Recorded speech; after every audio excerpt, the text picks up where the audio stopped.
Hey, afternoon. What's going on, everybody? Welcome to the Stochastic.com NFL strategy show, talking ownerships, top stacks today. We're in business, baby. I'll tell you what, we had to push some things back for a bunch of different reasons today. I want to give you guys the best show possible, make sure that we have the data in front of us. So please forgive us for the unusual start time today. But fortunately, it's Wednesday and not Sunday, so you'll have plenty of time to comb through all of this, watch it whenever you feel is necessary. But we're here, baby. We're ready to go. Talking ownership, talking top stacks. If you're new to this show, this specific one, the reason we hit quarterbacks at the end is we hit them with the stacks. We talk receivers, running backs, tight ends, and all that stuff early. Jordan, you can remove DST from that sidebar as well. We don't need to get into that for this show. And that's what we do. So we're happy you guys are here. I'm Dave Loughran at Lafayette_D on the X, LOUGHY_D. Give me a follow. And while you're there, say hello to Neil Orfield at Player Q DFS on the X. What's up, brother? What's going on? Yeah, it's pretty fun to have two games on Monday night. I mean, you and I talked about the Monday night slate on Monday, but really fun that we're having that again next week. But also, yeah, excited to be back talking about another main slate. A lot of fun games this weekend. What an insane slate of Monday my night God, game. that was awful. Nick Chubb, you got to feel bad for him. I know you watched the injury 100 times because you're just into that kind of stuff. Not when it's to my boy Nick Chubb, man. Oh, that was sad. Okay. It has to be people that I'm like relatively unfamiliar with or don't care about. Okay. When I saw that Nick Chubb injury, I was upset. I love that. You know, I talk about Nick Chubb at length every time I love Nick Chubb, and it's like his first season without Kareem Hunt. You know, let's see what he can do in all phases of the offense. Boom, done for the year. Brutal knee injury. Yeah, I never rewatched the actual video of it after the fact. I saw the pictures and that was enough. The leg bending the wrong direction. I'm like, yeah, I don't need to see any more than that personally. Yeah, I don't blame you. All right, well, we're happy you guys are here. Hit that thumbs up while you jump in the door here. Subscribe to the channel too. Help us on our climb to 100,000 subs. You guys have been instrumental in helping us get where we are and supporting this channel and the show for all the years. Whether you've been here a while or you're new, we appreciate you. And also, all of our stuff, Tani said, I immediately thought of Laffy. Yeah, I'm not. Listen, it's possible that I've been on some of those, wild websites before that generally get shut down because, the snuff film websites. What's that? The snuff film websites? No, not snuff. I'm not that type of All right, stuff. doesn't go to that level. I see. No children, no animals. Sure. Can't handle it. Can't handle that, dude. That'll make me cry. Yeah. But same. Yes. Have I seen some footage that I wish I could unremember? No question about it. No question about it. There's something, it's that morbid curiosity. It's been a long time and I'm glad, but yeah, once in a while we've taken a deep dive into the dark depths of the interweb and it's regrettable every time. However, all of our podcast stuff, guys, all of our stuff here on YouTube is 100% available on our podcast platforms, whether it's Apple Podcasts, Spotify, any of those obscure, obsolete, podcast platforms that you still listen on. We still somehow, for some reason, upload to them as well. And we got podcast exclusive content too. Single game 3 max show that we do every Tuesday, Ben Ross and myself. We had a great one yesterday. We went over with the post-contest simulator to see all of our lineups and see how they graded out and see what the winning lineups looked like. That was a lot of fun for single and 3 max stuff. And then took an approach into week 3, trying to learn from what we saw in week 2 and week 1. And we're going to do that every week. And then Friday, we have another podcast exclusive extended version of the strategy show. Afternoon slate breakdown for Sunday. We do it on Friday. So make sure to bookmark that and come back on Sunday if things get squirrely in the afternoon. But anyway, Neil, here's why I want to kick it off. Let's start with, let's go ahead and start with what we saw in week 2. Just a quick recap here. I have the Millie Maker winner. And I have the winner of the Spy, which was $100K up top, I believe. $100 entry, $100 single entry, $500,000 prize pool, $100K up top. But if we were to kick it off first with the Millie Maker, the lineup by, was it like Sports King or something, was an interesting one. And I want your thoughts. So it was a Daniel Jones, Barkley, Waller stack, right? Second half. Love that. Yeah, second half monster production from Daniel Jones. First half was horrible. Rashad White, great game. Christian Kirk, who many assumed after 1 week was left for dead, he had a great outing despite them only mounting 9 points. Keenan Allen, Nico Collins, huge game with him and CJ Stroud. Waller, as I mentioned, Zach Moss, that's going to bother the hell out of me. I loved Zach Moss and didn't get enough. And Bucks defense, I did. I talked about it all week, and I just came in underweight. Nobody to blame but myself. What do you think of that lineup that took down the Millie? I think I saw the lineup and I thought, are we going to get a tweet about this? Because these are all players that we loved all week last week. I loved the Daniel Jones, Saquon Barkley, Darren Waller stack. Love Christian Kirk. This was a man coverage week by the Chiefs defense. So we kind of anticipated the Christian Kirk thing happening. Rashad White was in a great spot. I feel like this was just a great lineup. And this was a single entry, I believe. This was the only lineup this person entered, probably a hand builder.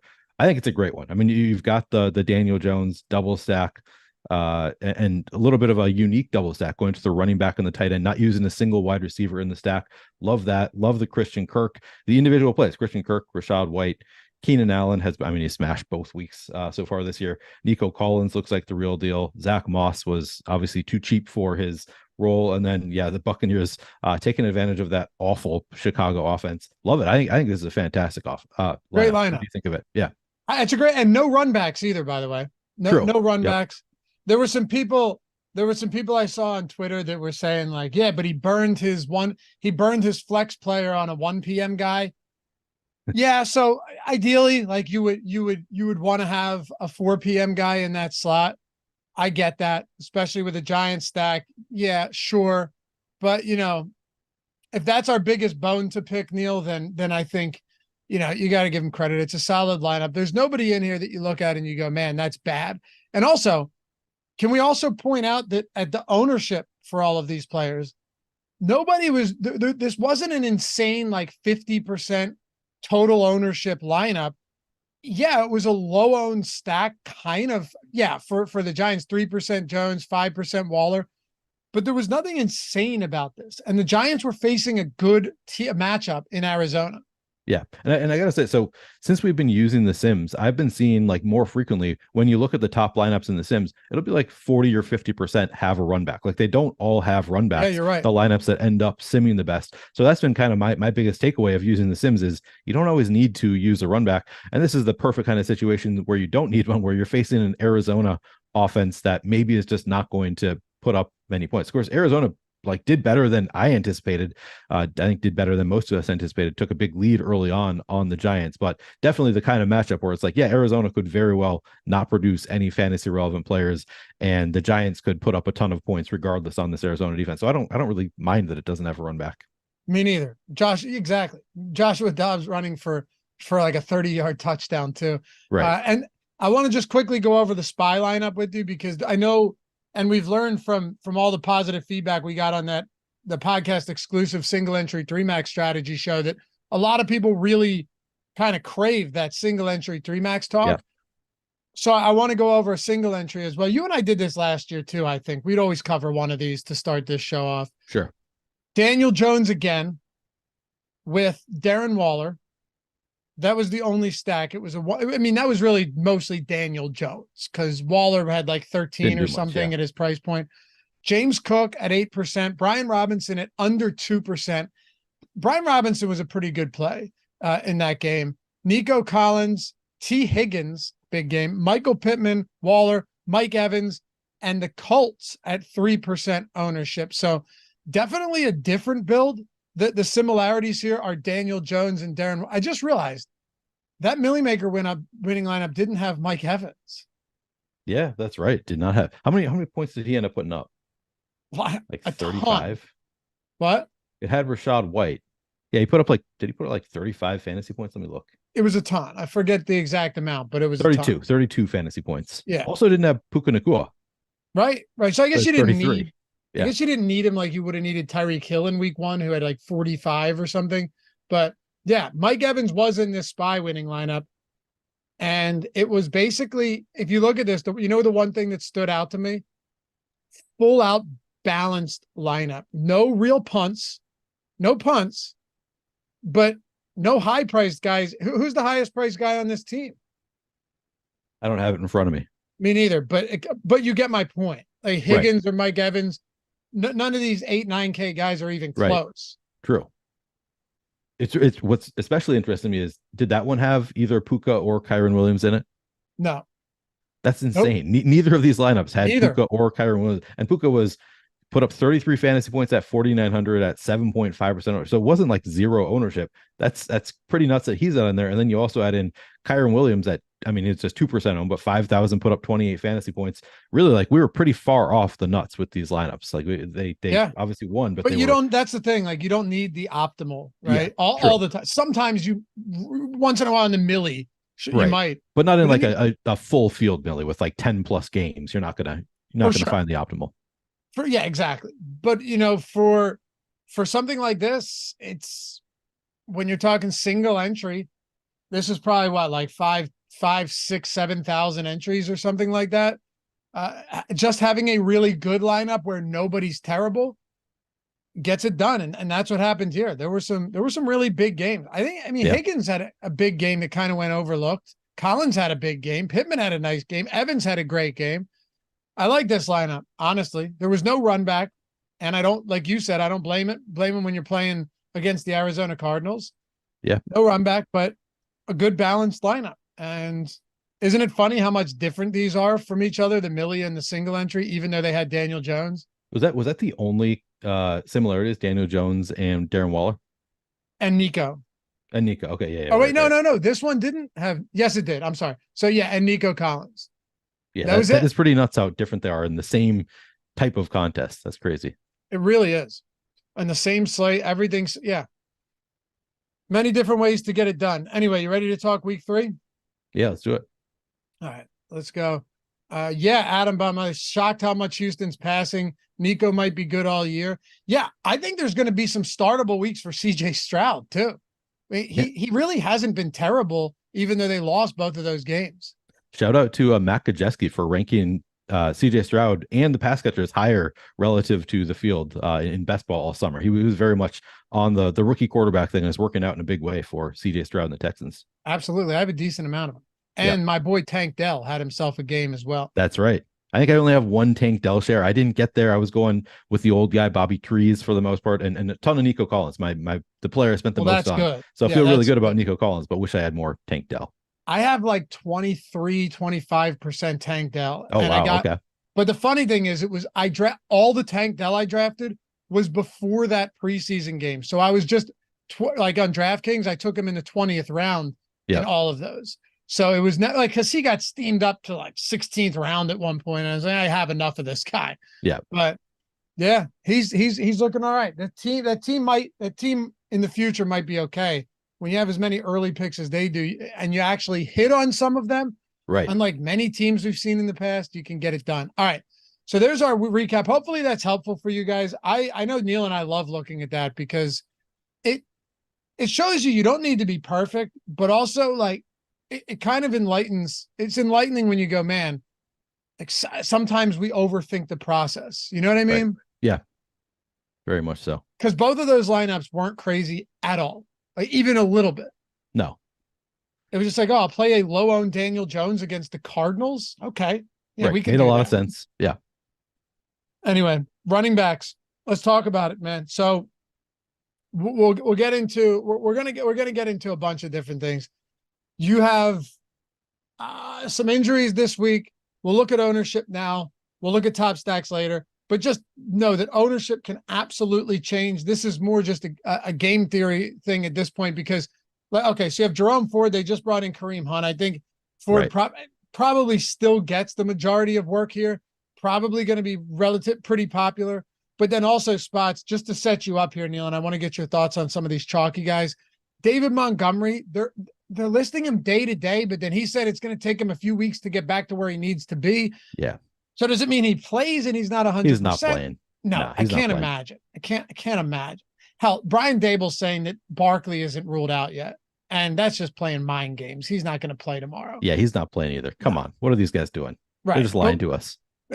Pretty much. But we don't know about Montgomery. We don't know about Austin Eckler in a game that has a total right now that sits at 54.5 points. Yeah. We don't know about Aaron Jones. We don't know about Jamal Williams. Here's my guess. Jamal Williams doesn't play. Montgomery doesn't play. Jones, I'm 50-50 on. I was adamant that he wouldn't play at this time last week, was right, but I don't know about this week. I'm not confident one way or another. Etienne's questionable, but he's going to play. And I don't think Eckler's going to play. I don't think so either. That is my lean, just based on what we've heard from them. No timetable kind of thing. Like, it just doesn't sound like he's going to be ready to go this week. I think that he has not been practicing yet. So yeah, wheels up for Josh Kelly. So what are you doing with the top owned guys right now? Jerome Ford, yeah, if he's going to be 32% owned, you can miss me with that against Tennessee. That run defense is legit. I don't see myself getting to a ton of Jerome Ford if he is going to be 32% owned, which is what I'm seeing right now. I mentioned the Ben yesterday. Ford. I mentioned the sorry. No, go ahead. Week 1, it was no Alvin Kamara. Jamal Williams is the starter, gets completely smothered. Week 2, it was no Austin Eckler. Josh Kelly's popular. He gets smothered. I think this is a little bit different because Ford can catch, but like, what about Kareem Hunt in the backfield? Sorry, go ahead. It's just funny that 3 straight weeks, Titans get a team that's without their starter. Right. And everyone plays the backup because he's cheap. And it looks like it could be that way again this week. Yeah. I mean, who knows? Like, maybe he doesn't get the 32% ownership that we're projecting him for. To me, it's totally an ownership play. Like, if he's going to come in low owned because of the results of the past 2 weeks, if people look at those and say, I'm not going to go back to it, then I would totally buy in, play some Jerome Ford, hope he has 5 catches and finds the end zone, and that would be enough. But if he's going to see 32% ownership against this Tennessee defense, there are enough good spots for running backs on this slate that I would just maybe full fade it, or at least I'd largely fade Jerome Ford if he's going to be 32% owned against this Tennessee defense, because I do think that they have a legit run stopping defense. I don't think he's likely to do really well. Obviously, he can fall into it. As I said, he could catch 5 passes. He could find the end zone. There are ways for Jerome Ford to get there, but if he's going to get a ton of ownership in this matchup, then it's going to be an easy fade for me. I'm not really factoring in Kareem Hunt too much at this point. I mean, he just signed there today. Not really expecting much from him this week. But even regardless of the Kareem Hunt situation, if Jerome Ford is going to be 32% owned, that's a fade for him. If he's 10% owned, then it'd be like, yeah, I'll probably match the field, but 32% is just nuts to me. It's too much. It's way too much. It's too much. And he's coming off a great game. Hey, so was Joshua Kelly. It's the Miles Sanders spot to me because we have him around 20% right now. I don't know if that holds. I know Seattle's allowed 30 plus points in back-to-back games. They have not looked good. They've allowed a lot of passing production to both Matthew Stafford and Jared Goff. They came out with that overtime win. Seems like they play Detroit every single year and it's a shootout every single time. Right. It's really nuts. At least the past 2 years. Yeah, right. But what I don't like is that a couple of things. Miles Sanders got all of the work up until like that last 2-minute drill or so. Yep. And then there was 3, I'm calling it a 2-minute drill, but there were probably 3 minutes left. They're driving. Chuba Hubbard came in and was just getting all of the pass catching work. He was clearly their 2-minute drill back in that spot. That would have bolstered Miles Sanders' totals significantly if he was out there, even for that one lone drive, and he wasn't. So I don't know. Bryce Young also didn't practice today with an ankle injury. We'll see what happens there. But Miles Sanders in this offense right now, he needs all the volume he can get. And that was a little concerning. I was about to tweet, hey, Miles Sanders has gotten all of the work. And then right before I do, I go, wait, Chuba Hubbard is back in. And because he hadn't really seen the field at all, at least not touched the ball much. It was like 1 reception up until that point. And then look at the final drive of that game. It was all Chuba Hubbard.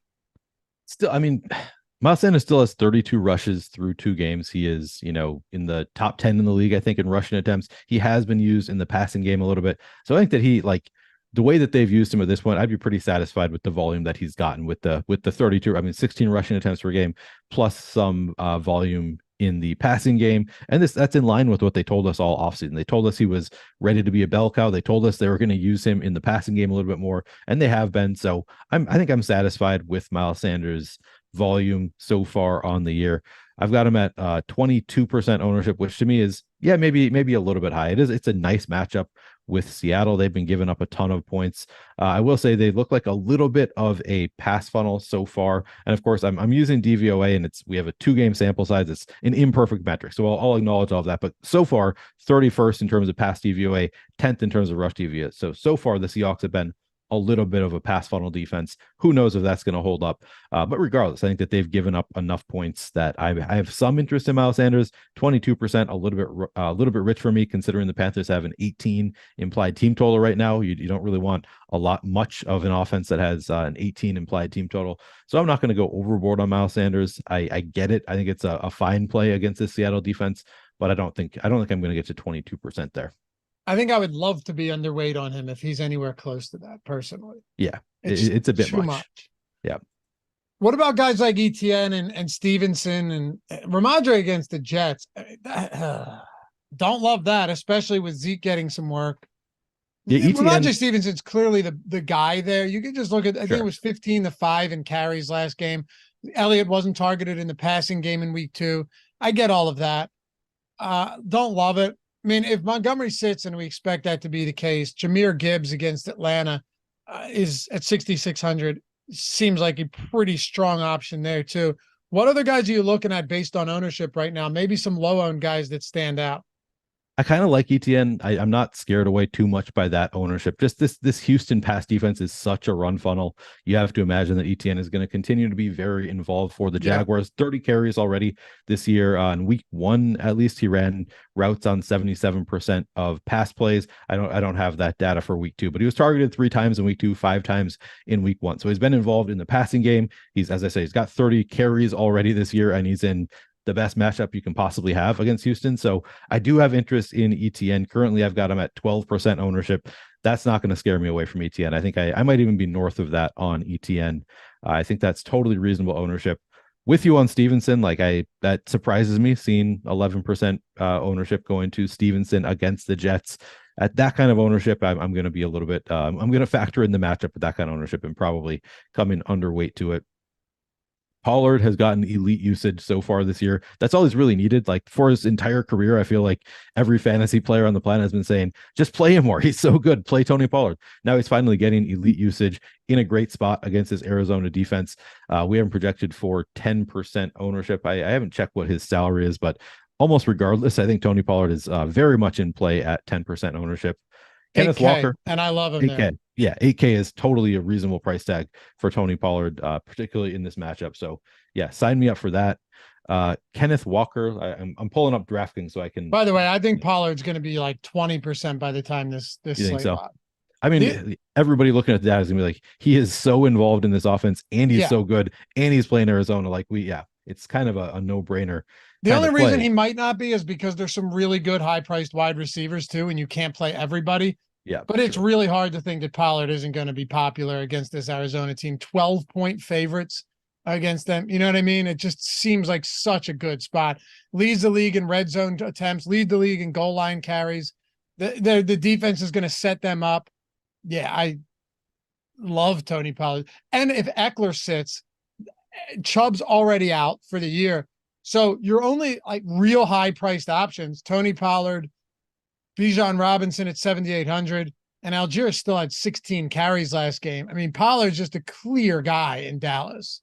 Yeah, he's just far and away. I mean, he's going to be, I don't know, he's going to be a first-round pick next year. As long as he doesn't suffer some catastrophic injury, he's going to be a first-round fantasy pick next year pretty easily. Kenneth Walker, Seahawks have a 24 implied team total. Panthers so far this year, according to DVOA metrics, look like a run funnel defense, 31st in terms of rush DVOA, 5th in terms of pass DVOA. And Kenneth Walker has been very involved. He's been involved, at least week 1, he was more involved in the passing. I think that fell off a little bit in week 2. But we didn't have high expectations for Kenneth Walker in the passing game coming into the year. So if he's, somewhat involved, I think that is something that I'm happy with. So yeah, definitely like Kenneth Walker at 6,200 against the Panthers. Let's see who else we have coming down here. Yeah, I think Montgomery is going to be out. So I don't think we're playing Montgomery. Don't love James Conner against Dallas, even though James Conner, clearly is getting a great workload. Just the matchup with Dallas is brutal. I don't see myself getting to a ton of Tony Pollard against Dallas. I mean, we got him projected for 8.5% ownership. So it's not like we don't really have anybody who's super chalky outside of, we're projecting Ford and Sanders to be chalky. Nobody else getting a ton of ownership, but I don't think I would get to 8.5% James Conner. Pacheco, I don't know. I never feel great clicking Pacheco, but 8% ownership against this Bears defense. Like, if Pacheco's ever going to do it this year, it's going to be against this Bears defense. Certainly in play at 8% ownership. I love Alexander Mattison here against the Chargers. I think that the Vikings offense is going to get a ton of ownership overall, but we have Mattison projected for just 7%. He's been so bad. I don't really think that he's going to get steamed, and he's got one of the best matchups you can have against this Chargers defense. And then he's got the volume. He hasn't been great. He's been pretty awful, to be honest, so far this year, but he's had the volume. If we can count on Mattison keeping that volume for one more game against this Chargers defense, I don't think that he's as bad as he has been so far this year. I think that he's been playing poorly, but I think that he's, a league average running back getting elite volume going up against the Chargers defense. So I do think Madison pretty interesting to me, and I'm not just being a homer. I swear it's just a great matchup for me. What do you think of Madison? I think, yeah, Ben and I actually discussed this at length on the Single Entry 3 Max podcast, only found in podcast platform, but we keep it under 30 minutes. And we talked about, like, what are some interesting ways. The question I posed to him was, what do you think about some of these teams that are really popular, that are, either in super high scoring games or are big favorites, where you might see the stat get a lot of love and not much to the running back? What are your thoughts on that? Maybe taking the lesser owned side of a team with a high implied total and trying to leverage that way, because you're still getting that exposure, but getting away from the field in some spots. And his first answer was Alexander Mattison in that game. And I couldn't agree more. I mean, look, Mattison hasn't looked good. And, some people were not very happy about that. Yeah. Man, that Vikings fan base, the gall to say that the Eagles fan base, when they play, the gall, I must say, Neil, you guys. Oof. I never accused anybody of who was making these racist statements to Alexander Mattison. It was probably Vikings fans. I mean, there are plenty of racist Vikings fans out there, so I'm not going to levy any accusations against the Eagles fan base for this one. Still don't like the Eagles fan base generally, but every Eagles fan that I know I like. So I don't know. What's that saying? Take the plank out of your own eye before pointing out the speck in your brother's. I don't know that one. Like that. I'm paraphrasing, but is that a Bible thing? Yeah, it's from the Bible. Yeah. Hey, all I'm saying, and by the way, I'm 100% joking. There's scumbags everywhere. You know what I mean? I'm 100% kidding. But Madison hasn't looked great. Those 2 fumbles were super costly. They've also had 2 really difficult matchups on the ground. Like, you have to face the Bucs on the ground, and then that Eagles D line with Jalen Carter, Fletcher. The guys that they have on that line are scary good. Exactly. So going he's not as bad as he has been. No, going into this one against the Chargers, if like Cousins and Jefferson, all these guys are going to be popular, and I think it's possible. I think KJ Osborne's a great play at 4K too. There's TJ Hawkins and all these guys.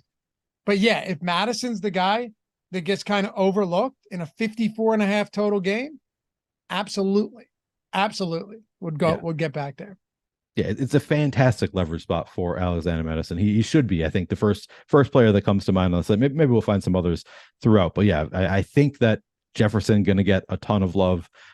Cousins probably going to get some love against this Chargers defense, and Madison going to get a little bit overlooked because he has been awful. But as you mentioned, like, he's had 2 rough matchups, and I don't think that he's as bad as he has been. So I think that, yeah, it's a fantastic leverage spot for Madison. Yeah, we'll talk about KJ Osborne when we get to receivers, because that's definitely an interesting play. Also, my guess, and I haven't looked at it yet, but my guess is he's not going to get a ton of ownership. Addison, who scored 2 touchdowns, probably going to get more ownership, even though he gets less run than KJ Osborne. So yeah, we'll talk about that. Way less run. If he didn't have those 2 touchdowns, he's, those almost feel like ceiling games at this point, but we'll get there.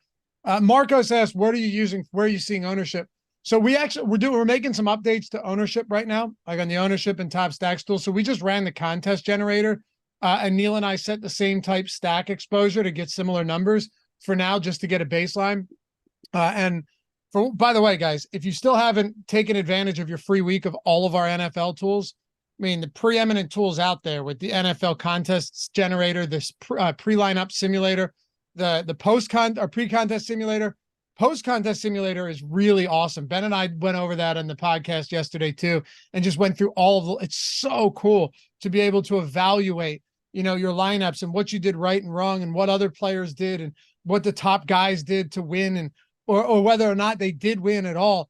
Just across the board, awesome tools. You're also getting ownership projections, player projections, the top stack tool, the single game and showdown, all of our data and tools for that. All of those are simulations in and of themselves, right? That's why they're great tools and so many people use them.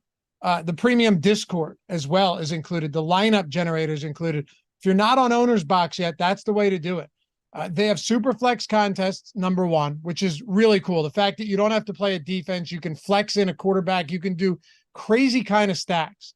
Ben always points out he's been trying to run the super flex with as the run back for opposing stacks with just naked quarterback run backs in the super flex spot, which is so cool.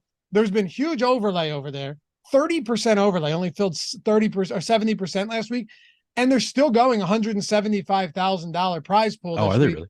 Yeah, it's 2%. I mean, it's going to fill slow. It's going to overlay likely again. I can't imagine it won't. It's kind of built into the model right now. Get overlay in there, get people to take advantage. It's the best contest out there when you consider the dead money involved. Yeah. And there's a $500 first match deposit bonus. So in summation, you're getting all of our content for an entire week free for NFL, everything, all the tools I mentioned, links in the description and in chat. You click that and you're in. Okay. We'll email you. You'll, if you do it today, you'll get access to everything before Thursday Night Football. So you'll have Thursday night, you'll have Sunday's afternoon slate, main slate, Sunday Night Football, and then a doubleheader on Monday where there's going to be two big showdown slates and a main 2-game slate for that, all of that. So you're getting that. You're getting the $500 first match deposit bonus. Minimum is only $10 to take advantage of this, but I would recommend getting as much as you can, as much free money, bang for your buck. Super flex contest and huge overlay. Straight no-brainer deal here at Owner's Box. So check it out. Click the link in the description. You also get, when you sign up, here's another cool thing I always forget to mention. You get a free $5 DFS ticket when you sign up a deposit. This is on top of everything, and a free $5 Lightning Lineups ticket. So all of that's included. It's a great deal, man. I love the Lightning contest. That's actually been the contest that I keep going back to, like, because you can do it like in your spare time. Just like, yeah. All right, I'm going to do a new Lightning contest. You get 3 lineups. You choose the favorite. Which one is going to score the most fantasy points? I've had a lot of success with it so far. It's really, really simple, easy, fun to play. I was thinking if you have projections that you trust, the Lightning lineups would be a really good format to try and exploit. Beatable. Yeah, exactly. Like if you have projections that you trust and you think the Owner's Box projections aren't as good, super beatable. You just throw a ton of lineups in for sure. Yeah, it's a good point. All right, wide receiver here. So let's take a slightly nuanced approach here. By the way, guys, if you could help us get to 100 thumbs up, that would be sweet. We are 37 away. Got almost 400 people watching with us. Take a single second here. Atone for your sins midweek. Bow down before the YouTube overlords, Neil. I assume you have done so already.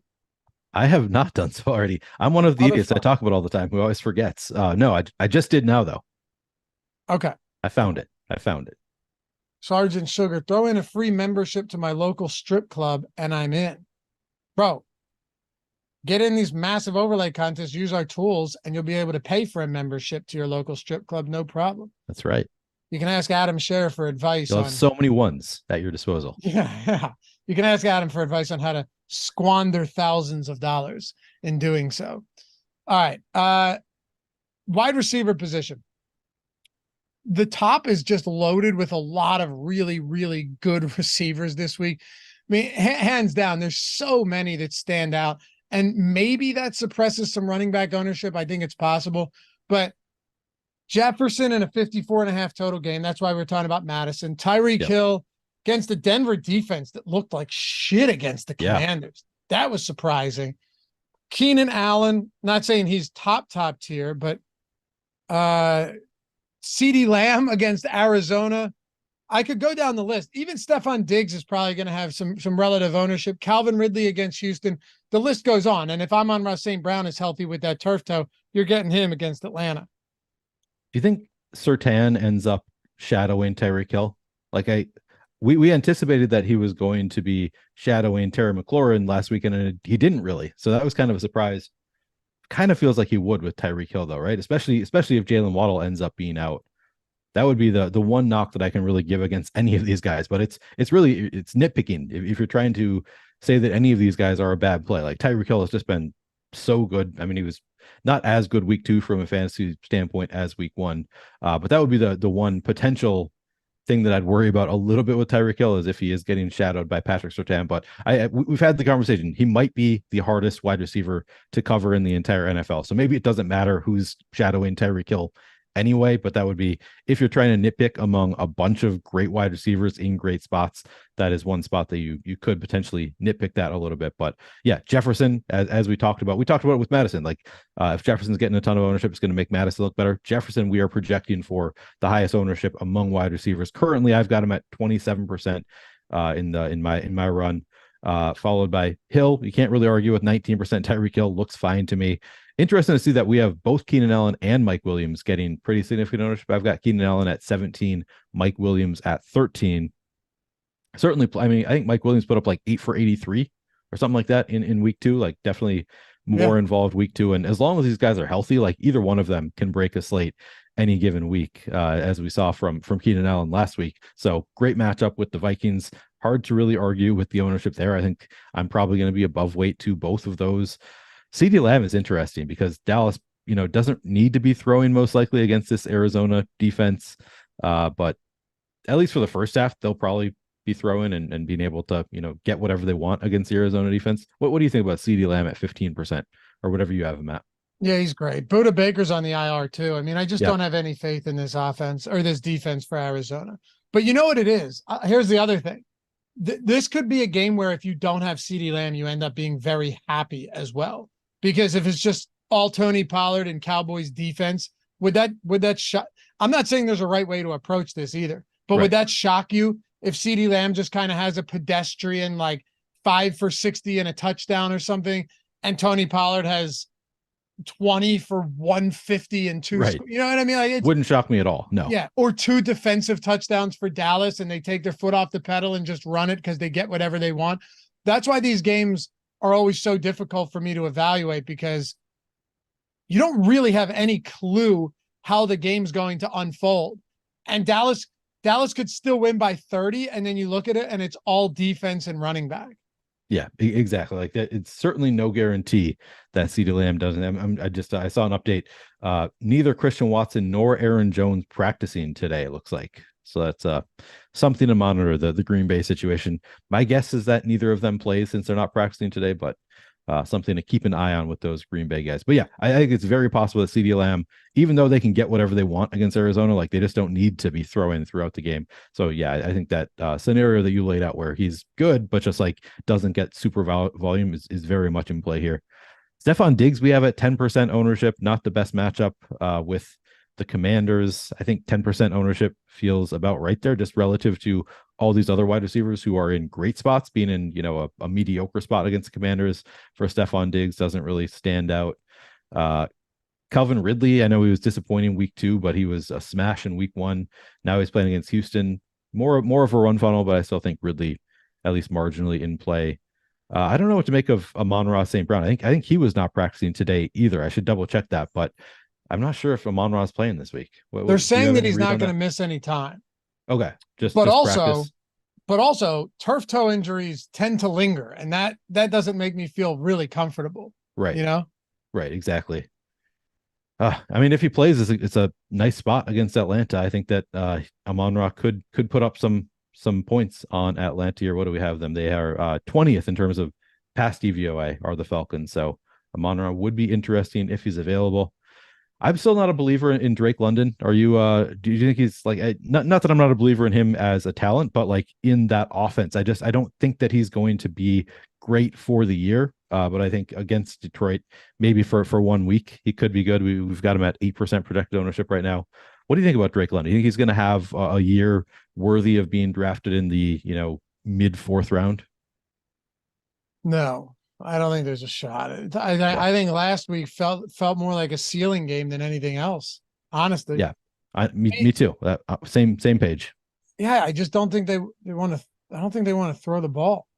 Yeah, it's not even his fault. It's just the offense is just rough. Yeah, as Mike Lawrence says, London is so good, but Atlanta going to run the ball so damn much. Yeah, exactly. Like, they don't have the volume for pass catching options there in Atlanta. So yeah, I'm not.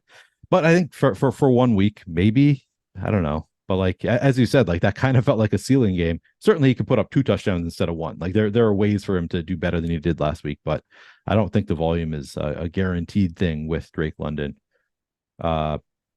Yeah, and we do have KJ Osborne at 7% ownership. I was kind of thinking that we might see Jordan Addison getting the more ownership there, but we've got KJ Osborne at 7%, which honestly feels fine to me. He's 4,000. He's been playing a ton of snaps, but I mean he scored a touchdown last game, still put up 11 fantasy points. Didn't exactly crush it. So I think 7% feels about right against the Chargers. Jeremy said Atlanta should be behind though. Yeah, that is one thing you could consider. But the problem also with something like that is that they have the heaviest, run first approach in the league. Right. So even when they're down, down. If yeah, right. So are they going to be able to maintain that? Are they going to be able to do that? And then will they even shift to throwing the football 30 times? I don't know. It seems unlikely. Yeah, agreed. Any other wide receivers standing out to you here? Yeah, a couple of guys that I don't mind at all. Well, first of all, we agree you could do whatever you want with the Chargers and Minnesota, right? Yeah. KJ Osborne and all those guys. As far as the high price guys go, that's whatever. But Houston, if you still want to take shots on Collins or a cheap Dell or Woods is still getting targeted. He's getting targets. They're not great, but he's still been fine. And then trying to think of other guys that I assume are going to be low owned, just looking through these games. We by the way, the Boom Bust tool has updated ownership now. Okay. So if you want to use that. Like the Kansas City receivers, Tony didn't practice today. Pacheco didn't practice today. My guess though is that they're both going to be fine. We'll see. Probably. The Kansas City receivers are all cheap. So if you're stacking Mahomes and Kelsey, do you go back to some Sky Moore, right? Do you go to any of those guys?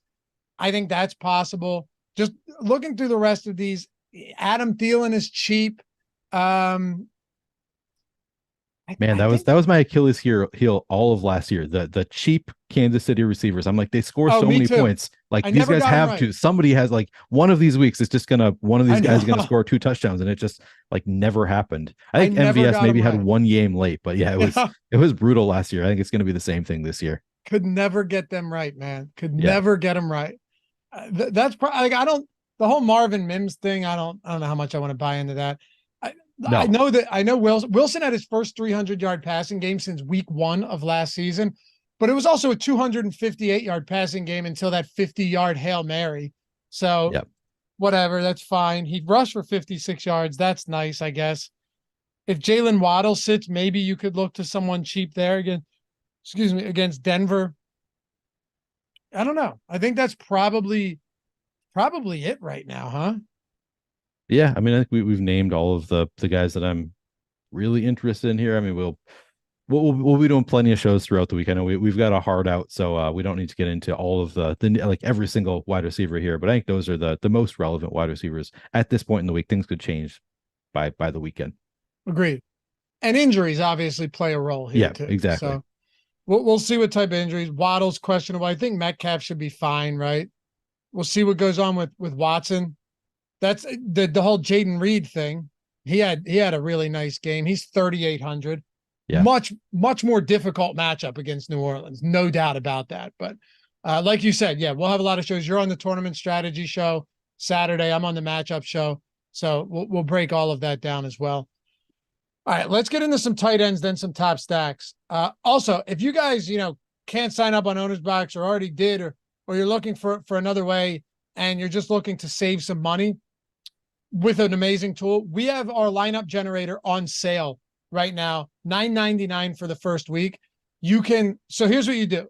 You can go in, and Jordan can throw it on the screen. You can go in, set your stack types, set your lineup types, get as many lineups as you want, save them, discard the ones you don't like. We're running sims behind the scenes, thousands of them, giving you plus EV lineups out of the gate. You can see how optimal projection for each one. You can see how chalky or contrarian each lineup is. Weigh them against each other, right? If you like certain ones, you can save them. You don't discard them. Build your stacks out. Then once you save them, you can upload them to CSV. You can see all of your exposures by individual player and by stacks.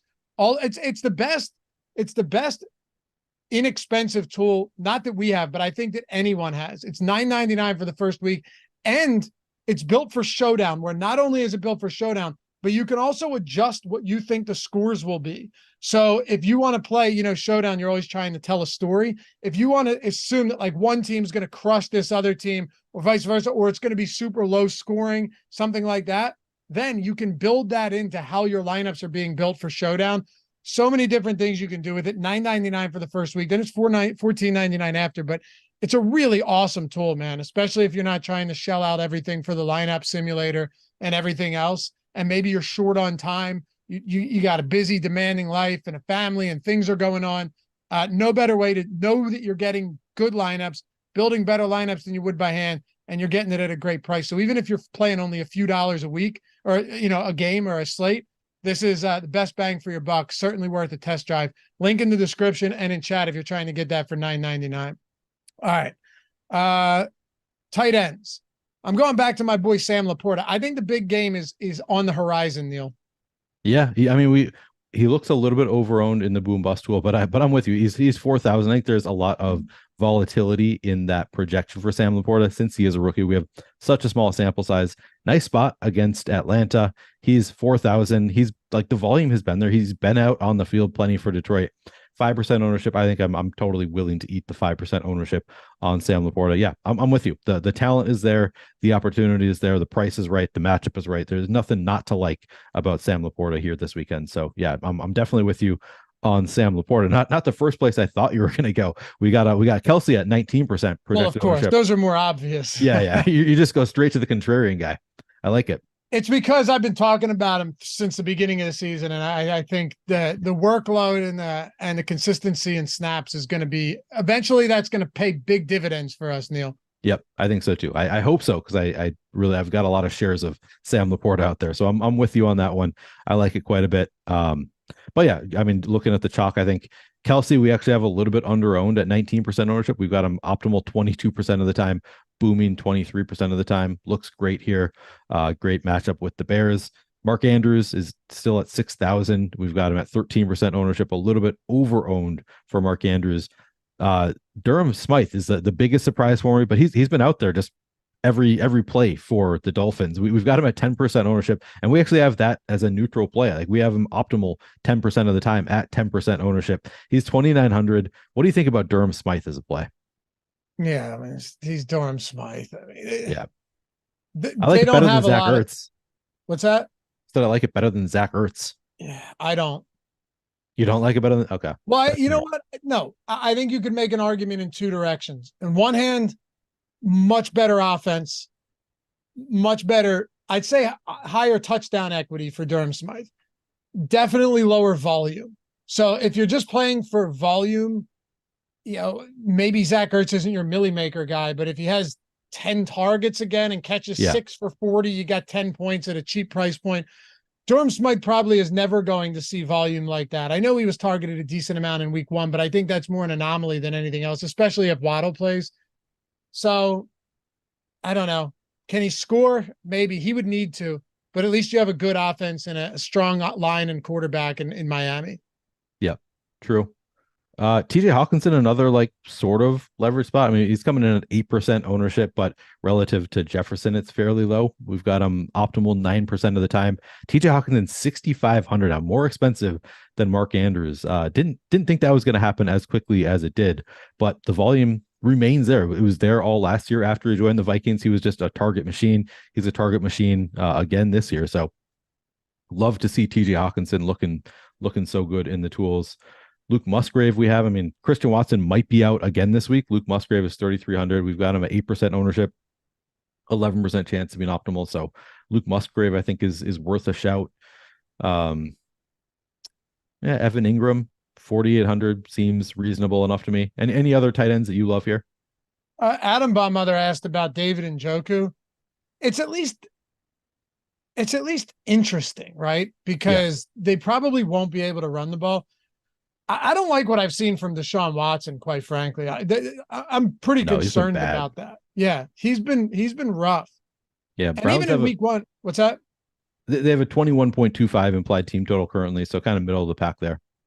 Yeah, even in week one, they got the win, but it was mostly the defense. So, yeah, if Njoku is gonna, the problem with here's my issue with David Njoku. Wouldn't you argue that he's overpriced? Like you could get this same volume and same production for probably like 5 other guys that are $1,000 or close cheaper than that 4,200 price tag. Yeah, I think the price tag is reasonable. Like I wouldn't say that he's overpriced, but I also wouldn't say that he's drastically underpriced. It honestly, it seems kind of fine to me. He just looks to me like, yeah, you could play Njoku. I don't have any kind of strong read. Who would you rather have then at this price? Would you rather have Komet against Kansas City, Njoku? And by the way, Chicago just lost a starting offensive lineman, which is going to make things even worse. Yep. Njoku at 42, Hunter Henry at 41, Laporta at 4K, Everett at 3,800. Like all of those guys, where would you rank someone like Njoku? You got Hayden Hurst against Seattle, who's given up 318 plus or 300 plus passing yards, I think, in back-to-back game. Where would your priorities lie in that price range? It's tough because a lot of these guys have just not been playing full snap counts. Like Gerald Everett just has not been playing as much as we thought he was going to be. Laporta is definitely up there in that price range. I think Njoku is probably right there with Laporta for me. Let me sort by price. Yeah, I would say probably Laporta number 1, followed by Njoku. Man, it is rough that we haven't even talked about Kyle Pitts, and he actually looks good in the boom bust duel. 3% projected ownership for Kyle Pitts against Detroit, 9% chance to be an optimal. Honestly, I think you have to consider him. We haven't brought him up, but I think we have to at least consider Kyle Pitts in this matchup with the world not playing him at all at 3,900. He's $3,900. Yeah, I've been saying it for 2 years straight now, and I've been wrong for 2 years straight that Kyle Pitts is in play. So if you don't want to play Kyle Pitts, I don't blame you. I'll probably have some though, just at the 3,900 price tag at 3% ownership against Detroit. I can't help myself. I'm going to be going back to Kyle Pitts. So I'd probably say Laporta. I might actually put Pitts ahead of Njoku.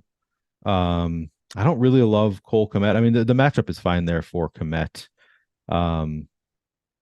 Yeah, you could throw him in there. Hayden Hurst, another, he didn't play a full snap count this last game for Carolina, so he's another one that I'm a little bit concerned about the snap count.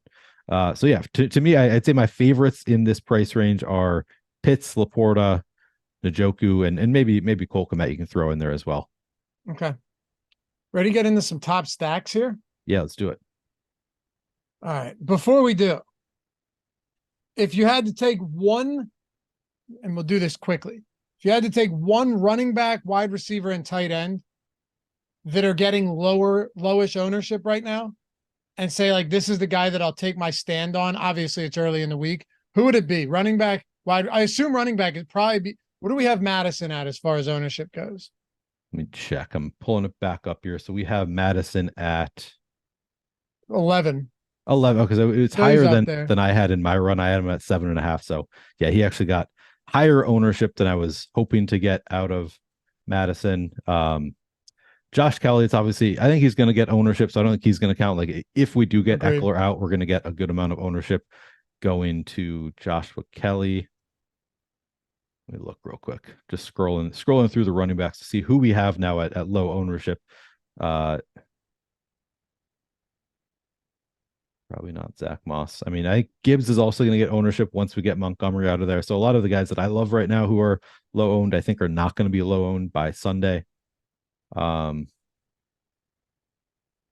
this is tough. A lot of my favorites are actually getting some ownership. I know. Here. Well, you know what? Let's revisit it on Saturday in the tournament strategy show once we have more accurate ownership. Yep. All right, top stacks. And just a reminder for you guys, make sure you're repping the Stochastic avatar, okay? Stochastic.com/avatar. Get a free month of Stochastic Plus Platinum if you finish top 3 in a field of 5,000 or more. It's the best way to do it, because even if you enter like the quarter arcade and you finish third and you win $100, you get any choice of your monthly membership free, up to $200 value. All of our tools for that sport. I mean, it's awesome. And you get inducted into the Hall of Fame ceremony, which, pretty cool moment for anyone looking to showcase that. Just tweet your wins at Stochastic HOF when you finish top 3 in a field of 5,000 or more, and you'll be in business, baby. Just make sure you're rocking the avatar. FanDuel, DraftKings, Owner's Box, wherever it is you play, doesn't matter. Represent the team and get rewarded for it in a big way. All right, so top stacks. We don't have Cincinnati. Good thing about that on this slate. Joe Burrow might not even play. We'll quickly hit on a couple of these that we like. Who are your favorite stacks right now? And is there one that you think will be overlooked, that you're going to end up getting a decent amount of? I think there are a couple of teams here that may play out. Maybe it'll be Atlanta for you, and it'll be Ritter, Pitts, and Drake. Who knows? Maybe Cleveland in a pass funnel matchup finally figures it out. That I'm at least entertaining the idea of a Deshaun Watson, Amari Cooper, and Njoku stack or something like that. But it makes me a little sick to my stomach.